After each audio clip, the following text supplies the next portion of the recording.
Well, Matt, whenever you're ready. It's Friday afternoon, so. Is that a hint? Yeah, what does that mean? Whenever I'm ready, what does that mean? I haven't had lunch yet. What am I ready with? Do we have an update? Or do you guys have any updates or questions for us? I'm running the meeting, not us. No, let's see, update-wise, we had a very good meeting the other day with the active chapter. I filled them in on everything we knew up to this point, and we had quite a discussion about the need for a commercial kitchen or not a commercial kitchen in the house, and the final conclusion was that we did need one in the house. Full-blown kitchen.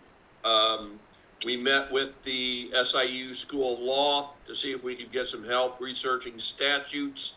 They said no can do. They are not able or interested in helping. They didn't say they weren't interested. They just say they weren't able to help us. And beyond that, I don't have anything else, and we are anxiously waiting to hear some next steps from Matt and Susan. Well, just some couple of updates. I have met with both our internal lawyer, who's our compliance director, and the foundation's counsel. And we have talked, our compliance person talked with the firm that does the audit us, and to try to see if there's any head of their tax departments, and what does that mean? Sorry. To tell him no, that he needs to do his corrections first. Yeah, we need to be without red lines to discuss it, that way it's not double burn. Okay, I'm sorry. There was dealing with a lawyer and something else. So she suggested there is one firm that is she had thought it was Indianapolis, that is in Ohio, and it's called it's the Fraternal. Angie. Is Angie there? Angie, I've got the brothers of AGR here. Let me introduce you to Angie. Angie, yeah, come on around. Just, we're giving an update on our conversations. Oh, you can't. Yeah, hey. So there's Angie. Hello there. Hi. You can see me, but you can't. Just as a reminder, Angie has a son who's an undergraduate. I had mentioned to you, he's so excited about what we're talking about. Yes. What has he said, Angie? He is. Oh, he said he's going to have to stay and get a master's so he can be here when his fraternity's house is built. So it's. They're excited. They're excited. So Angie, so we talked to Don. You talked to the tax. Yeah. Just go ahead and just give an update. Yeah, and she said that's such a specialized area to kind of get like a legal opinion, and she mentioned this fraternity law firm out of Cincinnati and Indianapolis. Was someone that one of their other partners had worked with when they worked somewhere else in Indianapolis. And so I contacted him, and we're trying to set up a meeting. He's gone next week, so we're setting up a meeting the week of the 29th. We sent 3 or 4 dates to him to see when he can meet. But Tom, I don't know if you'd want to join that, or we'd be happy to have you. We don't want to hold too many of us to overwhelm them. Mm-hmm. But they're called again the fraternal law Partners, I think. They specialize in all these things we're talking about. It's ironic that you bring them up and you bring them to the table, because I've actually had a couple conversations with them previously, and we were really, after Matt and Susan left our meeting, we were discussing hiring a law firm, and their name came up, and they're in the final running for us to hire to help us with this whole cause, and they have actually quoted to us the approximate cost to write a 501 for our group that can pass legal muster and would help us get to that point. So we're very familiar with them. Okay. Yes, I'd love to be on the meeting. We'll keep it small. Yeah, and again, and that you had mentioned, I thought you had mentioned a law firm in St. Louis, so I guess this was, Cincinnati actually Okay. is where they're at. Okay, gotcha. And, cause again, out of our takeaway from that meeting, and we've got our whiteboard here, that we were looking at three options, again, that I wanna, but just as a reminder, one where you would just outright lease the land from the university, build the building and deal with the university. Secondly, and the foundation really wouldn't be involved. Secondly, you would work through the foundation. We would raise the money. In this case, we would turn it over to the university on completion, and then you and the university would do whatever deal you're going to do. And thirdly, you all would do fundraising through the foundation. On completion, we would turn it over as a possibility to this new 501c3. And then again, then you would deal with the university. That's just as a reminder, the three options we talked about. It's the third one we're not so sure about. We believe 1 and 2 we definitely can do. But we wanted to talk to them with their experience and governance, and clearly, if you establish your 501c3, and we've talked about that, Angie, as well. Right. And again, I guess the law firm could help you more than we could on that one. Right. But these issues, whether they've experienced one of these three, I'm sure they have. So we're just trying to get that kind of feedback from them and input in terms of the reality of which one of these paths can work legally, and then obviously the one we choose to proceed with. So, Right. So that's interesting, Tom, that you've had that conversation with them. They seem to be the leading, or I don't want to say the only, but they're certainly the leading law firm out there in this topic, this area, subject matter. Yeah, I have been very impressed with them, and I was actually referred to them by one of the other chapters that built a house in the last couple of years, Florida State and or Maryland. So I hear nothing but good about them, and I think it's probably a path we should be pursuing. Yeah, and we've reached out to North Carolina State. We talked about them. We're trying to set up something with them as well, because they have the experience of doing both ownership and leasing, because that's pretty much the options here. We have three paths, but one's ownership and one's lease.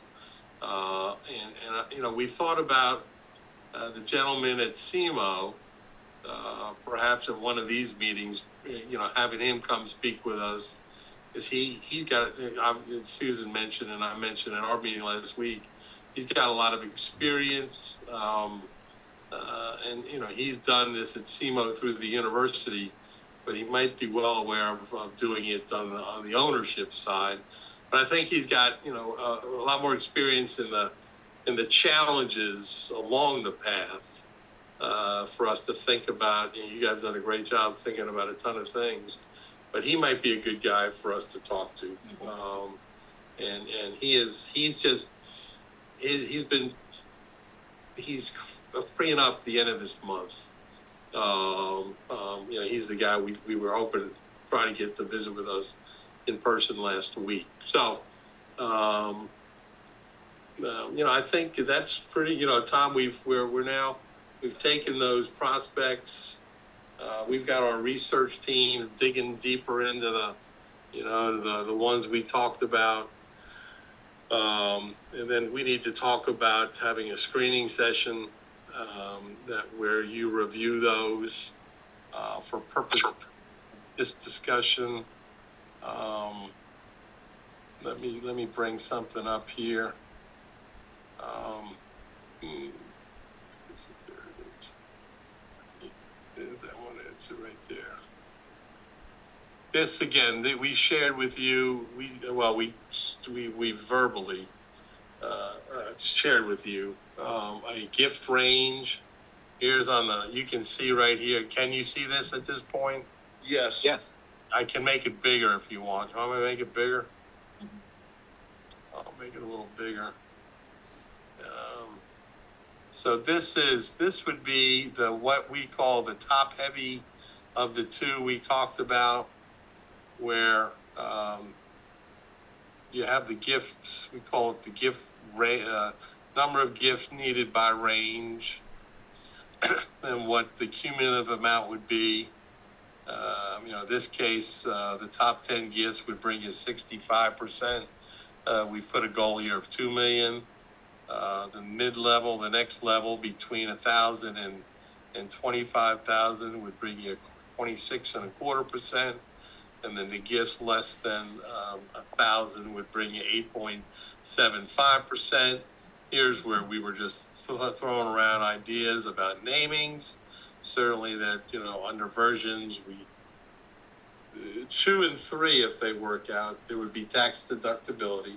Avenue 1 is where you just deal with the university.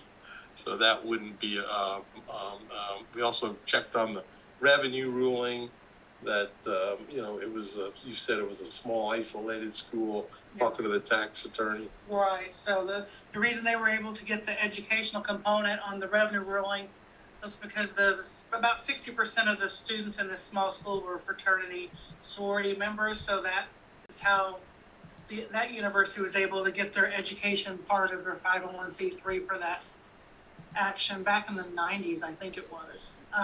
So then on the right, this is the big one right here. I'm gonna highlight this in yellow as well. This is our current prospects inside house, based on public information. Again, we think there are 2 individuals in the 1,000 that can give at least $500,000. Again, this is over a 3 to 5 year period, 5-year period.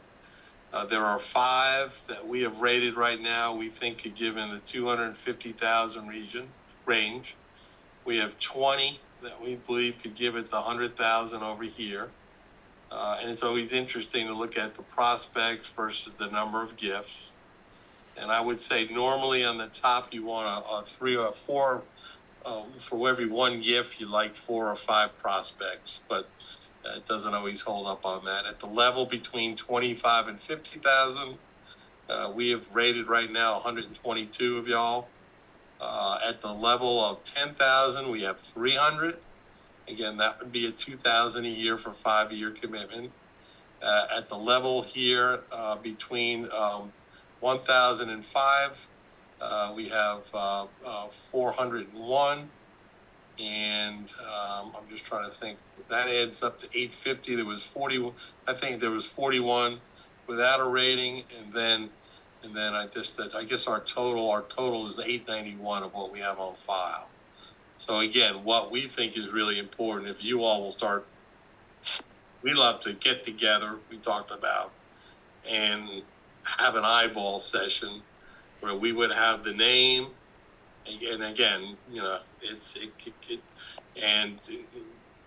we could eliminate your names in that, just or have you self-identify. We go through it, kind of say, hey, I think Joe Smith should be 100,000, not 25,000, or you're crazy to have Joe Smith at 500,000. He can't do this. We think it's an exercise, tried and true, that would identify. We'd get a better sense of how if this gift table would work or not. Matt, can I ask you a question? Mm-hmm. When I look over here at the number of prospects, and we obviously need at the 500,000 level,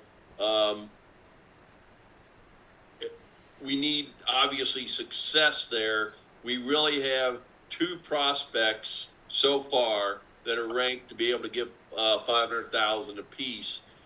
So that's a 2 to 2-to-1 ratio or 1-to-2, depending on your numbers. and But that's- you come down here to the 300 and you need 12 people to give 10,000. That looks like about a 25-to-1 ratio. So is my thinking correct that for every win, you have 25 possibilities to get there?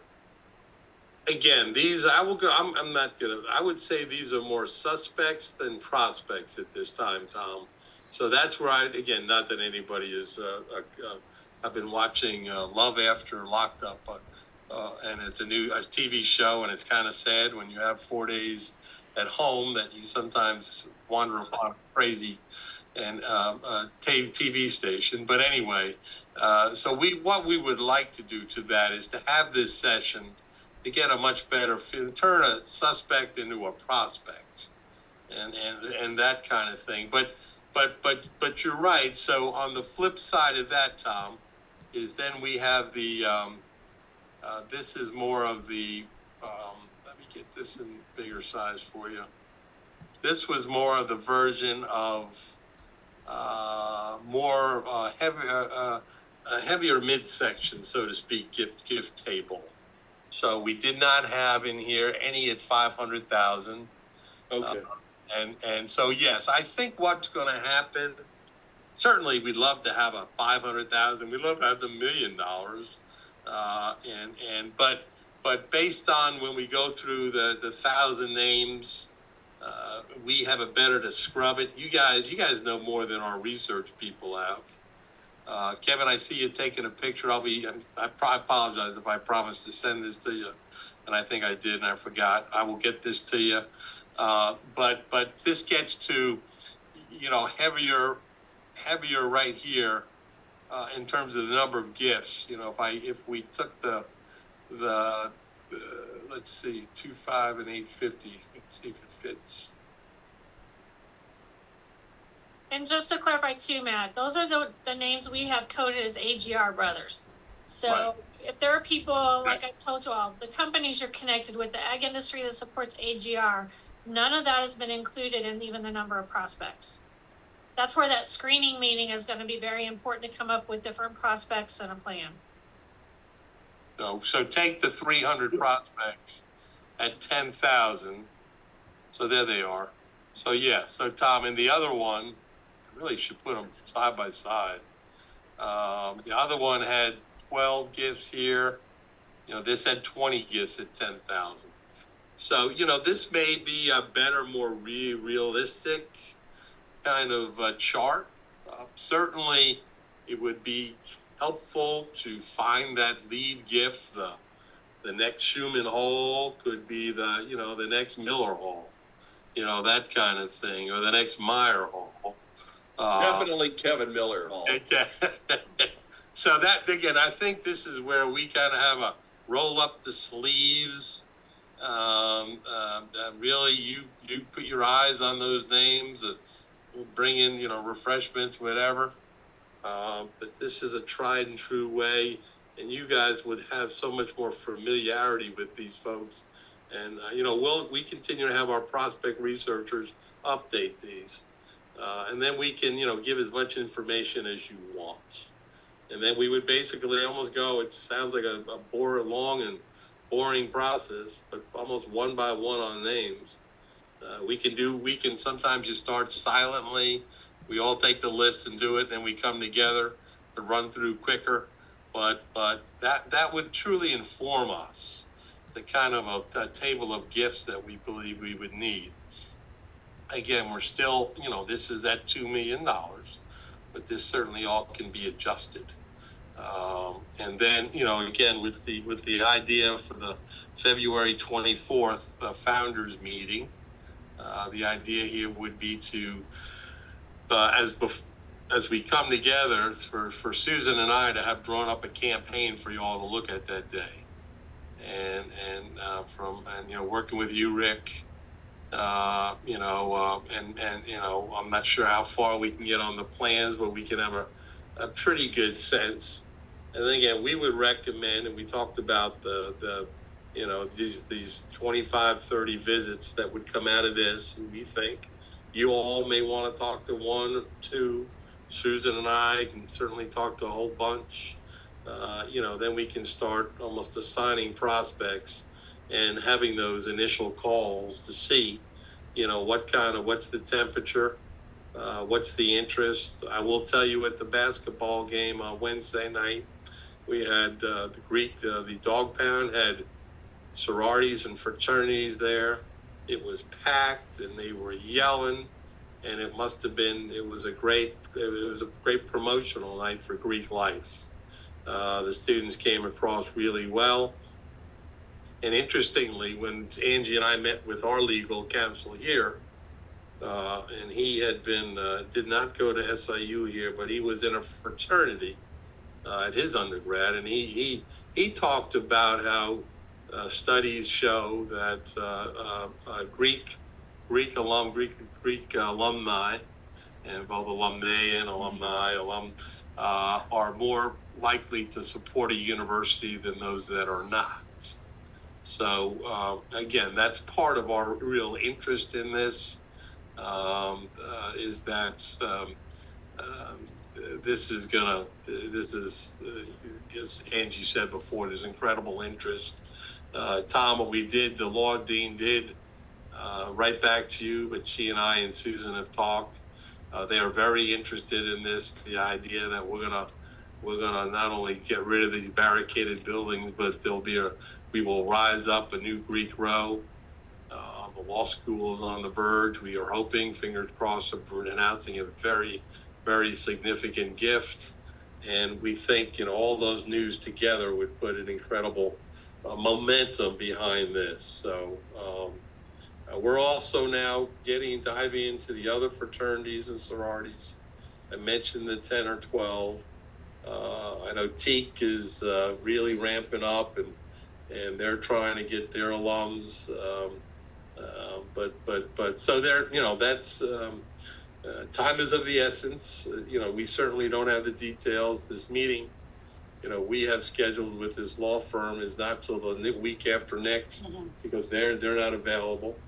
But you've had yours, so you know, that's where we are.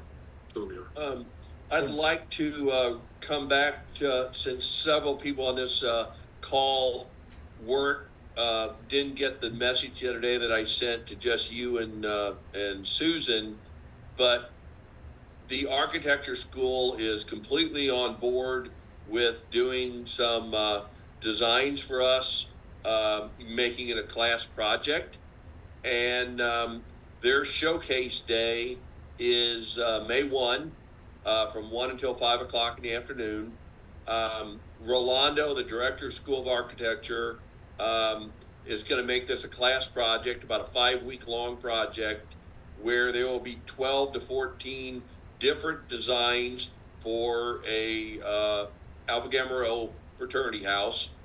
And he is asking for some participation and some people to show up and see these presentations. I have Rick and Chuck penciled in to come to this May 1st showcase. Matt and Susan, I wondered if you could talk to the chancellor to maybe get him and maybe some other representatives to come for 30 minutes or a half hour. Yeah, I will tell you, Tom, I'd rather have him just speak to you all than go to that. I think that would be a better use of his time. I don't want to minimize the importance of this. I just think he'd have more interest talking to you all. Are you saying that you'd like to have him speak to our Founders Day alumni group on that Saturday morning, or when? I'm talking about, or maybe just joining a Zoom with us right here. I see. Yeah, I think it's as I've told you, and again, I've been spending a lot of time with him lately, but he, you know, I want you to hear, he is the leader. Part of our challenge has been the concern that the university can't be trusted. I think it could be great to hear from him. I think he's got refreshing ideas, as I mentioned a week and a half ago to y'all, about some of the issues around rules and regulations. But more so, I mean, we got rules we have to adhere to. But I just think it'd be, and also I'm going to tell you, Tom, for me and for Susan, it would be great for him to hear your passion, y'all passion about this. Um, sometimes you got to be there, hear it, and then you believe it. Me just telling them, man, they're passionate about this. I just think it would be great. And certainly, so that, yeah, to him to go look at a building or design, I'd rather have him spend 45, 30 minutes with you all to really have a more intimate kind of session. I agree with Matt. I think he needs to hear it from you so he knows this is not something that Matt and I have made up in our heads, that there actually is interest in doing this, and hear your passion, because that's what's gotten us this far. I do know Founders Day, he will not be back from the Florida takeover. So we have invited the chancellor before and we've had, I know Brad Caldwell, when he was chancellor, came to Founders Day. So we've invited the chancellor, the provost, but unfortunately, I don't think they're going to be back yet. But that's great, Tom, on the design. Matt, I think that's excellent advice and guidance for us. I think I see exactly what you're saying about the chancellor. That's more of a what if, because that's like Tom said, that's a project for the classroom, and we may not go anywhere with it. But so I get that, and I would really welcome him being alongside you and Susan to come and address us and have a meeting. That's great. Now I gotta go back to a question I had when we kind of got started on these charts that you're looking at. So, Right. Matt, when you come up with number of prospects, that is from an experience model. You don't necessarily have names of possible people in those slots. We do. Oh, you do? Those are the total of the names we have in those slots. Okay, so you do have some individuals identified. Yep. And okay. You will be looking at those names and the range. Okay. All right, that's great. Because we have our website that we can go and pull up everybody that's a member on there and go down through, which is one of the things I thought I would do as an exercise. and unless Tom and Kevin or Al want to just put their name on the top there, why we'll be off and running real quick, I'm a lowly box salesman. Sorry, guys. But yes, Rick, we're going to need somebody to cross-check this list to make sure we even have all of your brothers marked in our system correctly. I want to make sure we haven't left anybody out. That could be that lead gift. Yeah. And these, again, are accumulated through various public sources that our folks have access to. It's amazing. We all know, heck, everything we do is probably either being listened to or watched or certainly the access is incredible. It's kind of frightening, but it is what it is. We accumulate this legally, but there's always the firsthand knowledge and understanding of going through a list like that you all can bring that our professional researchers cannot. So the other thing I wanted to say is that I'm sorry, but we just formed a marriage here. So when you gave those three options, hey, the foundation is right with us as we pursue this, Matt. And I mean I think that's a commitment that this group has made as a decision to work with the foundation. So yeah. Just Rick, it's just though with the foundation we have little, the ownership kind of issue comes into play. And could we create Solution Road 3, where it's a win-win. That's what we're not sure of. And again, if you file for a 501c3, it's got to have an education purpose. Angie and I've talked about this. How would you do that? This is where you work with that law firm. And, we just want to make sure that we're protected here too. So in 12 years, if the IRS comes and says, you guys are a sham, and then they're going to say, damn, SIU Foundation, you gave them all tax deduction. So it's all going to be above the board and legal. But yes, we do believe, and we're interested. We want this to run through the foundation. Okay, so what I wanted to do is just take, 3 or 4 minutes if you could. We understand that we're talking about a fraternity building. You've mentioned in your creativity that the foundation is building a couple of buildings Right. for the university. Can you tell us the structure of that and what the outcome of that will be in the end? Sure. So we have, there are 3. Now, these are all privately funded. So in the one case, we are building a new welcome center on the site of the old McAndrew football stadium. And the way that is going to work, and that will also then house the foundation offices. That building will be built by the foundation through the generosity of donors. The foundation will continue to lease it for 50 years. And at the end of 50 years, we have the option to do 25 more. And then after 75 years, it gets turned over to the university. So Okay. that's that option there, Rick. That's the one. And that's on property on the campus that would be similar to, well, it's all on, but so property on the main campus. Okay. Buildings 2 and 3 are both funded through donors. They're being built out of Touch of Nature. In that case, we're just, soon as the buildings are built, the foundation's turning it over to the university, and then the university has at it. Okay. So those are the different kind of, in the one case, we will lease it for up to 75 years. In the other case, it's a quick finish and flip to the university. Okay. And so that, yes. And I will tell you the good question that you triggered in me. So would the foundation be willing to build this building and hold it and have a lease with the university? That we have not explored. That I would think there'd be some pushback on that. But it's that is an option.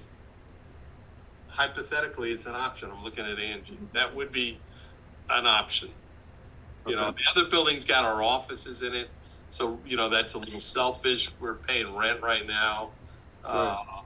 but that I'm trying again. I mentioned the other day, we are trying to create a real estate LLC. Mm-hmm. Where the foundation now will become a little more, have the ability to do more business transactional deals, real estate deals. Because right now, when someone gives us a piece of land, donates it, we try to flip it and sell it. We're not in the business of holding land, but places like Mississippi State and Clemson and Texas A&M have done a really good job with the idea of keeping it and then turning that into a cash income kind of business.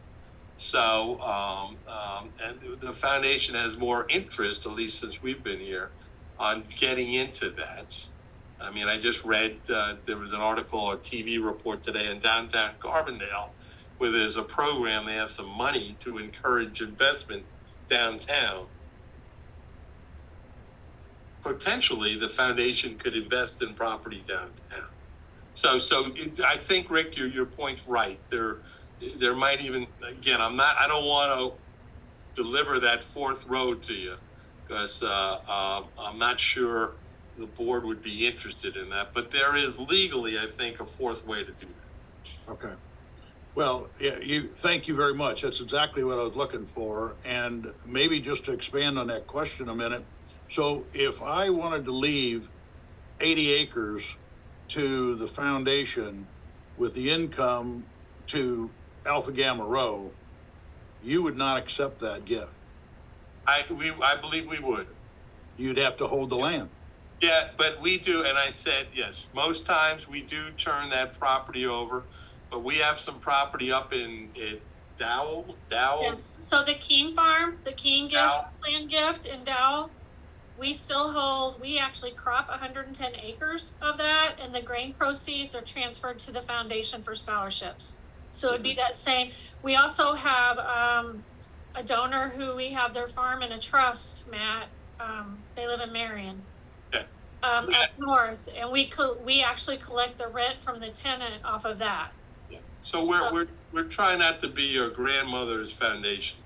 We're trying to be kind of it's income producing, and then because sometimes, just as an example, if we get a piece of property and it's got no income producing, we then have to pay the carrying costs. Not that they're significant, but you got insurance, you've got the tax. Well, we wouldn't have to pay taxes, but but historically it's been flip unless there's income. But you're spot on, Rick. So we'll take that gift from you. Okay, thank you. And I will tell you, the revenue from the Keene Farm has produced significant amounts for scholarships in the past few years. And we think there's a big upside. And I mentioned 3 or 4 schools that are doing this really well. And it's in our wheelhouse, you know, with one of the leading colleges of agricultural sciences in the world. So, you know, this should be something we should be doing. So how long after the 29th of January are we going to meet with you? Oh, Rick's tired of it. Man, I think we just got kicked out, Susan. Rick, I'm hoping this so much. What are you saying, Rick? You don't want to marry us, Rick? I'm telling you what, man, this courtship is about to end. But they're stuck with me, so. Rick's saying, bring us $2 million and get out. We're done with you. I will tell you, Rick, that does happen on Love After Lockup. Some of those stories. But anyway. Yeah. So we gave them 3. Yeah. But that's in January. We have founders in AGR. Folks are coming back. Oh, I thought he was asking after the 29th. Oh, the 29th, you meeting the attorney on the 29th? Yeah, I'm at your meeting to get the answers on the charity. Oh, okay. Might be 30th or 31st. We gave them 3 dates. Okay. And then once we have that pathway figured out, we'll be able to move forward and figure out what we're doing for Founders Day, right? Yeah. Yes. Right. Well, that's what I think. I think Rick's point, or I'll make the point. Then, do we need to meet again via Zoom the week of February 5th? When you guys get the answer to that, I'm posing that to Tom. Yeah, I would also. Again, I'm going to be more optimistic. I'm going to be very optimistic. I think we need to chart out a campaign timeline, and work with you all on that. Some of what we think would be pretty cool to introduce here. Whether it's an email with an augmented reality type of thing on there that maybe one of you will tape, but that we'd like to have our and get our communications and marketing folks to really lay out a campaign.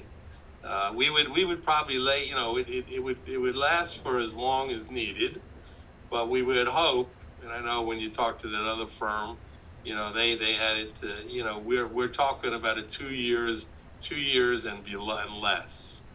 I think we're going to have a pretty good sense early, where we are. We wouldn't want to make this a 30-day campaign, but I think we would like to submit to you anywhere from to a 12 to a 24-month campaign. But we'd love to present that to you, and the steps involved. And I think certainly I would like to propose that we do this prospect screening sooner rather than later, so we can get a much better sense from your all understanding of your fellow alums, what we think might be possible. We can then talk about distribution of prospects, who might want to talk to whom, and then that would all fall in within a well-articulated campaign for success. So I would like to encourage us to push the prospecting. Back in 15, we came back with $1.5 million as part of the feasibility study. And so I'd like us to be able to do that pretty quickly. What date are you thinking about for our prospecting meeting, Susan and Matt? Again, we'd love for it to be in person as much as possible. The Effingham seemed to work well. Some had to drive a couple hours or more, that may be, but it would be. I think it would behoove us to do it in person. Because did you guys have a recommendation on a better spot than Effingham, or? No, that works good. Yeah, we'll go anywhere. Susan and I, we'll go anywhere. What We need to go to about, Muhammad for one and meet you guys. I can get farm credit in Muhammad, but. And I'm thinking within the next 10 days. Or what about the 31st? It's a Wednesday. That might work because I'm going to Champaign anyway, I believe, for the soybean meetings. There's a soybean event. That's the same one I'm going to, Susan. That starts at, So are you doing the dinner that night? 5 o'clock, 5:30. Yeah, I need to register for that dinner. I'm hoping to be kidney stoneless by that point, but glad to know you'll be there, Kevin. So if I need to go to the ER, you get to take me. Well, I'll take your painkillers for you. I'll drink your painkillers for you. Well, that's fine with me, but that's a long ways out from what Matt was talking about. I mean, That's you're 10 looking days. at 14 days or so. Are you wanting something sooner than that, Matt? No, 10 days. No, I think it gives us a few days to prep and He was talking January 31st, Rick. Yes, Yeah, January I know. 31st. Should we do 31st, or would you prefer to do the 30th, Kevin, since we have to be at that dinner? Or do you think we'll be okay? If we do it 10, 11 o'clock, or, as long as we're done by 3, that'd be fine. Yeah. Yeah, I've got a meeting's commitment in at 3 I can't miss on the 31st. We'll Do have it a hard stop of 2:45. Yeah, we will be through that.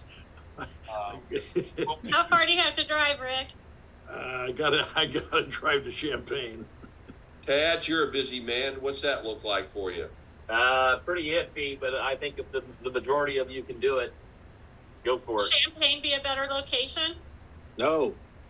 No, that doesn't matter to me. Okay. Greenfield? No. No, I need it to be more, if it's Effingham or Champaign, because we have to be in Champaign for soybean. How about Albion, Indiana? Right. Definitely not. Do you want me to check in availability at Farm Credit for room for the 31st? That would be good. If you want to, Okay. yeah, we'll spread the love. I'll check with them as soon as we get off this. I would tell you, though, it would be great if we could have a Zoom component. Now, it looks like I'm talking out of both sides of my mouth. But They have the capabilities there. yeah, that would, because if you could not, we can share the list beforehand. You can participate. As long as we can see, again, I'm saying the majority of us are in person, but for a few, if you have to be Zoom, that'd be fine too. But I think that would be helpful. Yeah, the Zoom would work for good for me. Yeah. I'm looking at Greg. I'm looking at Chuck. That kind of thing. But it.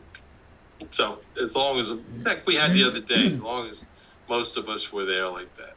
I'll go on mute. I'll call them right now and see if they're available that day. Okay. Thank you. They do have that capability at Bex. We just didn't set it up.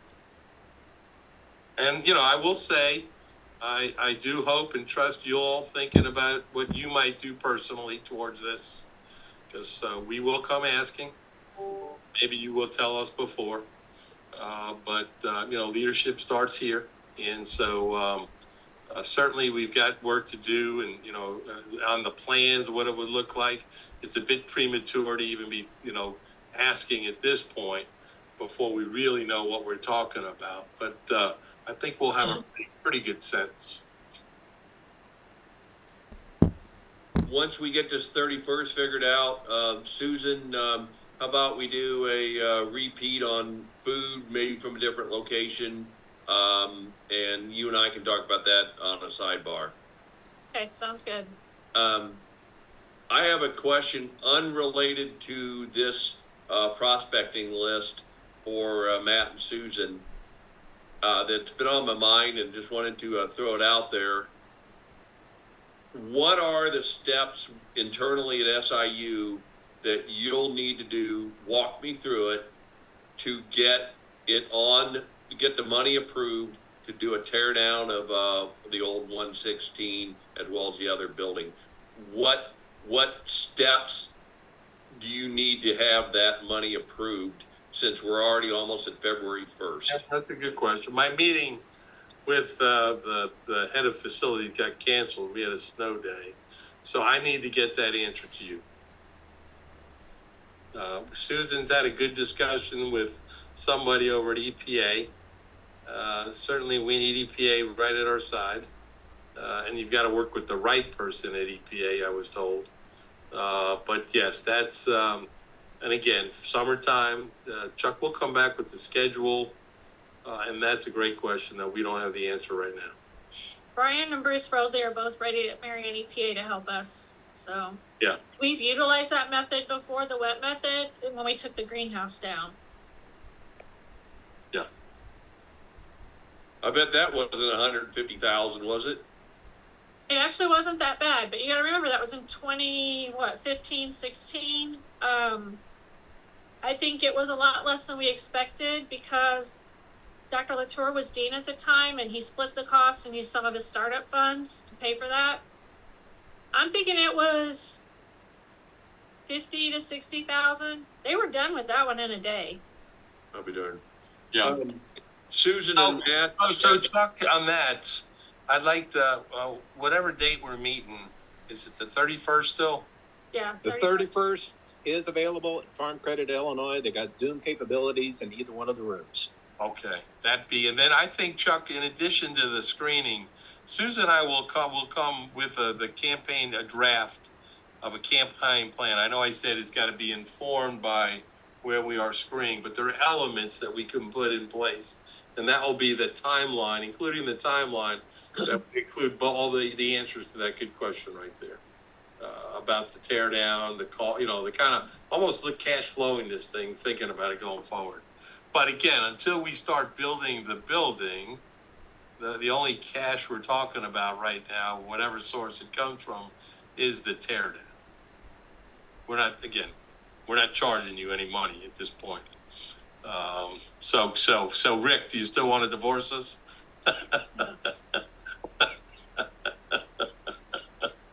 I kind of tuned you guys out when I was making a phone call. Matt, I got a question for you. The three options, lease, land, and build, go through the foundation, turn it over to the university, or through the foundation, and if we need to be a 501c3 variant or whatever. If we went with option 2, then you got to rethink a donation. Me as a donor, I'm not giving it to AGR, I'm giving it eventually to university, who will in turn give us a very favorable lease, I would assume.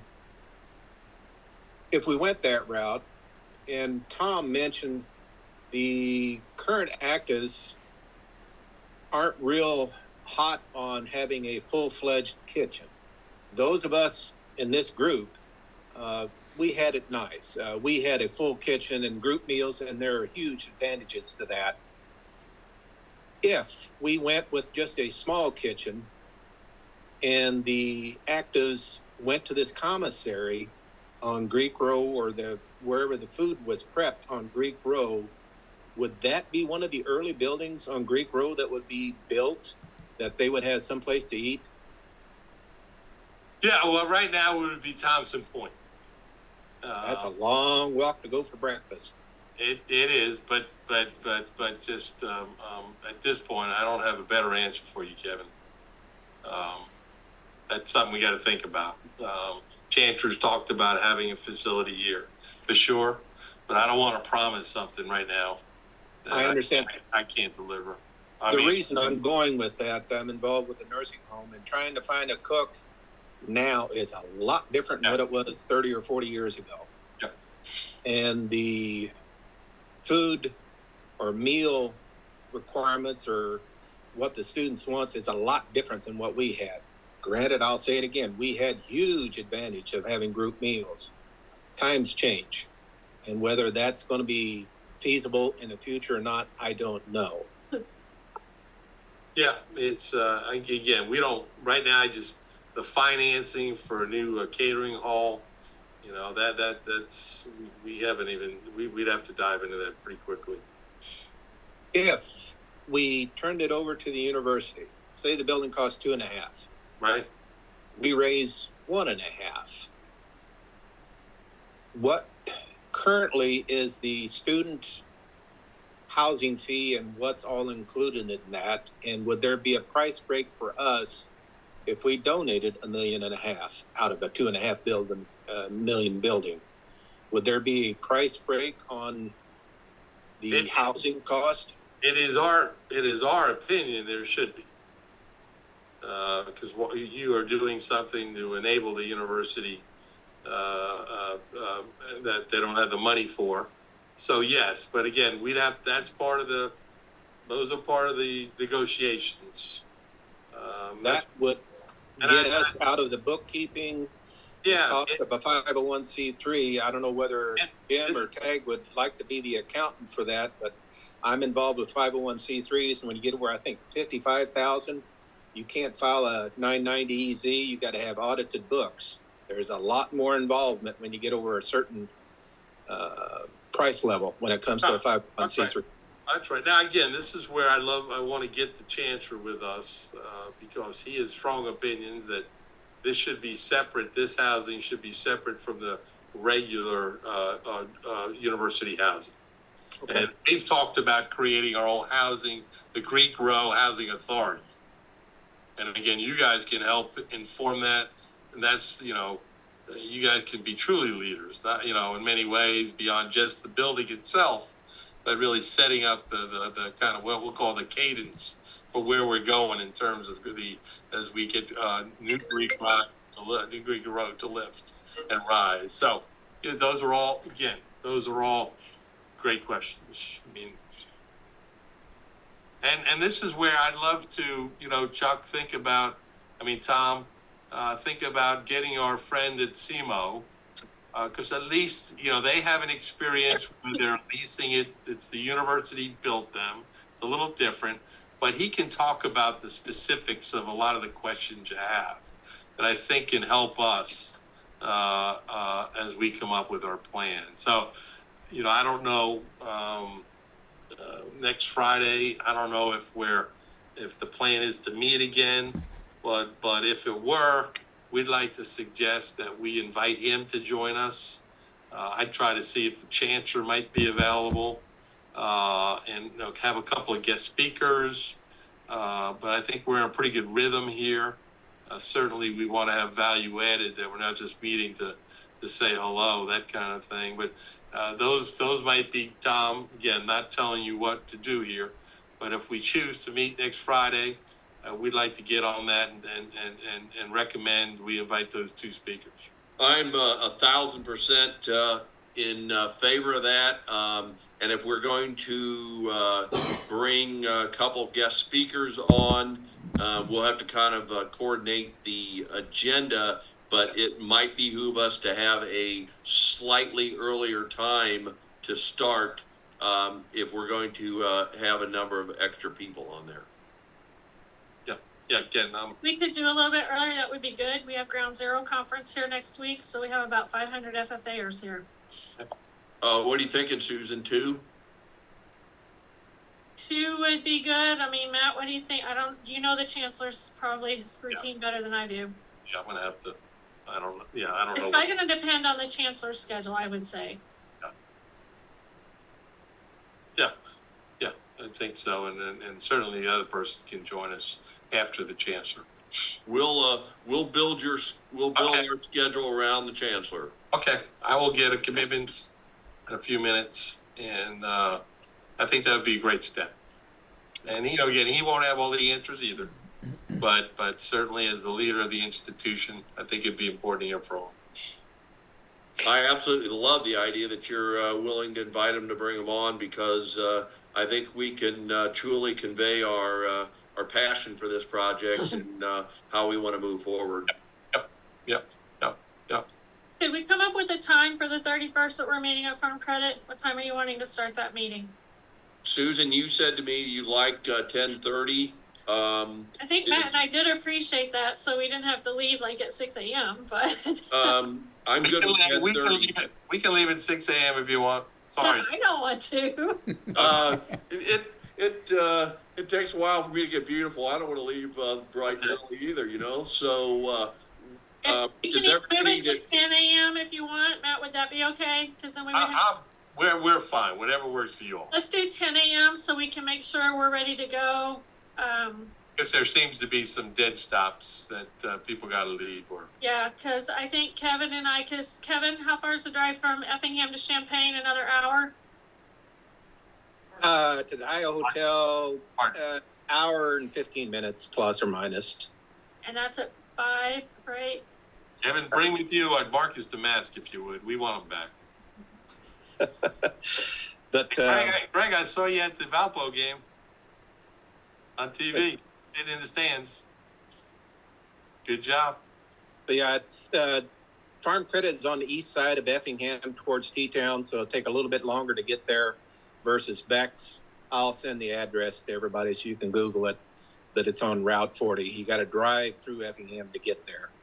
But it's a nice facility. But yeah, for you guys from Carbondale to there, 2 hours and a half, easy, maybe 2:15. Okay. I'll let Susan drive. She'll drive fast. Tom? Yeah, I got us there. Yes, Al. Yeah, I probably won't get to Effingham in person. I mean, I can zoom in, but we're going to be at that leadership conference that weekend in Chicago, and I can't do both. So I'll have to Zoom on the 31st. I think that's as long as you're there, Al. As long as at least you're there, we need you here. And even Zoom. That's no problem. Okay. But I just know that travel is going to be 2 times is going to be tough. So I was just actually going to suggest that, Al, thinking through your busyness that week, and so I'm 1,010% get it.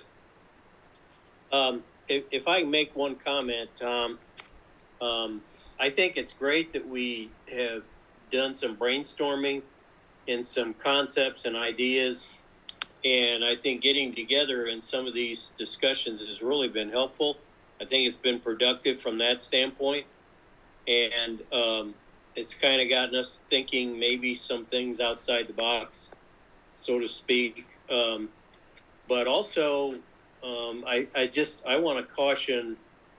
Caution maybe is not the right word, but as far as our fraternity goes and the board members go, and I've said this before, is that we have to understand when this building comes to fruition, and depending on how it is structured, but on the maximum side, if we end up owning the building at the end, the management from our end is going to be a whole lot different.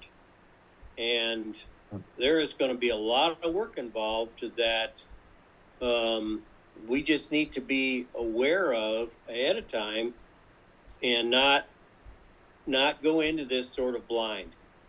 So, I mean, whether it's accounting, whether it's legal work on an ongoing basis, whether it's management of the building, whatever that may be. There's a lot of those kinds of things that are going to be involved. And if we take this over as Alumni Association, we have to understand that those become our responsibility. So again, I just I'm not a Debbie Downer here. Don't get me wrong, I'm not. But I think these conversations are good because we've brought out a lot of things that we haven't perhaps thought about individually. And so, you know, whether it's working with the university and whatever. So I think it's great. I just think that there's a lot of parts to this puzzle, and I would just assume we take some time and do this right, is to rush into something and then go, oh shit. So anyway, that's. You know, Al, that's a great, it makes me think when I talk to the folks at NC State. Now, again, some of those are owned, some of those are leased. It would be great if we could find an example of one that's owned, but more by a local group, not by the national. To get and it would be good the you know, lessons learned, to your point. Yeah. Hassles involved. And you know, there's a lot of good things too. Sure. It'd be great if we could find someone who's done this and you know, through rather than uncharted waters to listen and learn a little. We'll try to find someone because that's a great idea. And to expand on that, what Al's point is, if we raise some of the funds or all the funds, whatever, and Matt and Susan would come through and give us a favorable lease term, Tom or Matt, what is the current price level for student housing? What do they get charged? The current rate, I didn't mean to speak for you. Go ahead, Susan. No, I'm just gonna do an internet search real quick. The answer for a meal contract and housing at Thompson Point for a year is $10,660. That includes room and board. So Matt, if we raised $1.5 million, $2 million, $2.5 million, and we gave it to the university, I'm not going to put you on the spot right now, but I would expect. I'm rooting for you, Kevin. I'm rooting for you. You should get a good deal. Good luck. Yeah. No, I totally agree. And that's Susan and I are right there with you. If you guys are out there, you know, just beating the ground and you can come up with this money, and hell yeah, you should get a break. And then I've told the chancellor and I've told the vice chancellor of student affairs, I have said that. Hell yeah, they should get a break. And then we wouldn't have to deal with the accounting or the bookkeeping. Now there still may be that. It may be a lower scale. I don't want to just dismiss that. Again. Okay. That should be on your list to be negotiated once we figure out the pathway. Yeah. Because that we don't know. There may be pieces and parts of that we would do. Right. But we may not have the full load. Yeah. And that's all part of the negotiation. Yeah. Because again, if we were to build 5 of the buildings, and we had to use the revenue from housing contracts to get a revenue bond. Okay, that's one thing. But you guys, if you raise it all, the university doesn't have to do that. So there should be some kind of an advantage or something to benefit to you all. And we're with you 100% on that. Good luck, Kevin. We'll be on your route for you. Make that point, Kevin. Okay, so 10 a.m. and Kevin, our dinner does start at 5 p.m. Kevin, I was joking. We will be there right with you. I'm taking names. I don't want you all to take me and think I was being like literal on that. We will be there right with you. Negotiate. I'm taking names and kicking A. Yeah, 5:00 happy hour, Susan. Yes. Raffles, cocktails, and then dinner at 6 to 8:30. Yeah, if we're out of there You want to go to the soybean event that night? I'm a soybean fan. Do you know that agriculture is the #1 business in Illinois? You all know that. You all know that 75% of the land in Illinois is still dedicated to agriculture. So yeah, I'm on board. And hopefully soybean is gonna help support us for this greenhouse, so. Yes.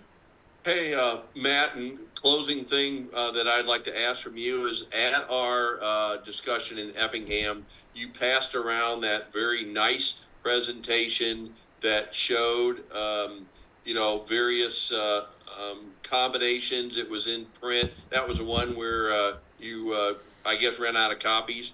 Can you get that emailed? Yes. Yeah, I've got to. Yes. What I'll do, I'll just scan it right now. I can't find it again on the internet, and so I'll scan it and email it to you, Tom, and then you can distribute it. Right? Okay. There was some really. It's a very well written, and so it'd be good for you to look at it, right? Yes. Yeah. There was a lot of great content in that, and I'm up for getting that in front of our group. We're scanning it right now as we speak. That's you. So looking. I will also, Tom. I will send you the 2 different gift tables ideas. Again, it's just a rough framework, but I'll send that to you as well. Okay, in an email. So okay, that sounds good. Yeah, whatever you want to do with it. Matt, what do you think about? Go ahead, Tom, and then I'll do mine. I'm so sorry, Susan. No, go ahead. Susan, on the invite for next Friday, as well as for the meeting on the 31st, can you add Ron Brohammer to the mix? Sure will. And also, Susan, in that same light, would you, when you send the invite, just put on the end whether it's Central Time or Eastern Time or what time? I mean, that just helps me. Okay, got it. Yeah, I didn't realize we were crossing time zones, sorry. And Susan, you're up. My question, Matt, I don't know what your thoughts are. Should we pull that list of potential just pull the names so that Rick can cross-reference that to see if we've missed any members in our system before we meet the 31st? Sure. I think that might save us some time, and maybe it might even add potential prospects to the list. Now keep in mind, guys, again, this is still only your members. It's not people like former deans that have an AGR connection. I don't know if they have a PIN number with your chapter or not. I think their PIN number is wherever they went to college, correct? Correct. Their chapter? Okay. So we have some prospects that are floating through my head that have a connection, but may not be a member. Correct. That is correct. Susan, last bit of housekeeping business. Somebody that I do want to add besides Ron Brohammer that I failed to add on our last meeting in Effingham, and shame on me, is to add Steve Wyatt, who lives in Effingham. They should be back by the 31st, shouldn't they? They're on a cruise right now. But I don't want this to get too big, but I believe that I missed an opportunity and want to get him in on this if we can. Now, you want him to be on next Friday or on the Yes. visit? Yes, both. I don't know that they're back by next week, but I'll check. Okay, that's fine. Do you have Steve's email? Yes. Oh, yeah. Okay. All right. That sounds good. Because I know we had been in discussion about Ag Banquet and their funding for it because they were going to be gone so long. They went to Florida, and now they're I saw a picture of Gene in a hammock on a warm island. I'll take that. Rub it in. Okay. Yeah, so the first page isn't there. Oh, okay. Looks. You all have any questions of Angie while she's here? Thank you, Angie. Angie's been a big help. So again, it's another example of the resources we have at our access. Angie's a lawyer, very talented, very gifted, does a great job for us, and she's become one of my go-to people. So, and having a son who is all on board helps. So Angie is enthusiastic as well. And And I think that's important. Everybody realizes that Angie's still there because it was good to hear from her last week. She shared with us this is an important project. So it is, Angie, thank you for that encouragement last Friday or last Wednesday, because it was nice to hear it from someone else that realizes this is an important project for the entire campus. Oh, absolutely. It's very exciting. Not just from his standpoint, but from going to school here and seeing, and then working here too, and seeing how beautiful it is here with the lake and such. Yeah. It's a beautiful area.